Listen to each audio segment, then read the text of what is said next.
തൃശൂരിൽ ലൈംഗികാനാശാസ കേന്ദ്രത്തിൽ പണത്തെ ചൊല്ലിയുണ്ടായ ക്രൂരമർദ്ദനത്തെ തുടർന്ന് ഒരാൾ കൊല്ലപ്പെട്ടു. ഒഡീഷ സ്വദേശി ധൻപത് നായികാണ് കൊല്ലപ്പെട്ടത്. ലൈംഗികാനാശാസ കേന്ദ്രത്തിന്റെ നടത്തിപ്പുകാരും ഇടപാടിനെത്തിയവരും ഇതര സംസ്ഥാനക്കാരാണ്. ഒഡീഷ, ആസാം സ്വദേശികളായ സ്ത്രീകൾ ഉൾപ്പെടെയുള്ള 8 സംഘമാണ് ധൻപതിനെ മർദ്ദിച്ചത്. ഇക്കഴിഞ്ഞ വ്യാഴാഴ്ച രാത്രി 10 മണിക്ക് തൃശൂർ കോരപ്പത്ത് ലൈനിലുള്ള വീട്ടിൽ വച്ചായിരുന്നു സംഭവം. കൊല്ലപ്പെട്ട ധൻപത് ഇതര സംസ്ഥാനക്കാരായ 2 സുഹൃത്തുക്കളും ചേർന്ന് ലൈംഗികാവശ്യത്തിനായി ഈ വീട്ടിലേക്ക് എത്തുകയായിരുന്നു. മൂവരും തൃശൂർ MG റോഡിലെ ഹോട്ടലിലെ ജീവനക്കാരാണ്. ലൈംഗിക ബന്ധത്തിൽ ഏർപ്പെട്ട ശേഷം സർവീസ് മോശമാണെന്ന് പറഞ്ഞ് പണത്തെ ചൊല്ലി തർക്കമുടലെടുത്തു. ഇതോടെ ലൈംഗിക ഇടപാട് കേന്ദ്രം നടത്തിപ്പുകാരായ 8 സംഘം മൂവരെയും ക്രൂരമായി മർദ്ദിച്ചു. ഇടിവള ഉൾപ്പെടെ ഉപയോഗിച്ചുള്ള മർദ്ദനത്തിന് ശേഷം പ്രതികൾ മൂവരെയും കാറിൽ കയറ്റി കോട്ടപ്പുറത്തെ താമസ സ്ഥലത്ത് ഇറക്കി വിട്ടു. നാണക്കേട് ഭയന്ന് മൂവരും ആദ്യഘട്ടത്തിൽ ചികിത്സ തേടിയില്ല. പിറ്റേ ദിവസമാണ് മൂവരും ആശുപത്രിയിൽ ചികിത്സ തേടിയത്.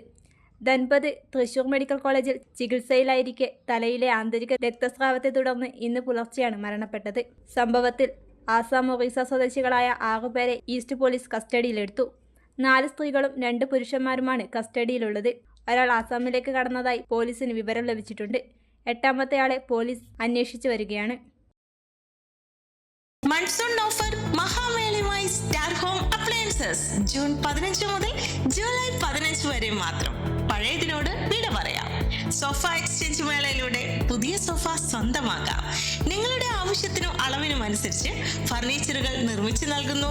ബെഡ്റൂം സെറ്റുകൾ വെറും 24,000 രൂപ മുതൽ. കൂടാതെ എല്ലാ ഫർണിച്ചറുകൾക്കും വൻപൻ വിലക്കുറവ്.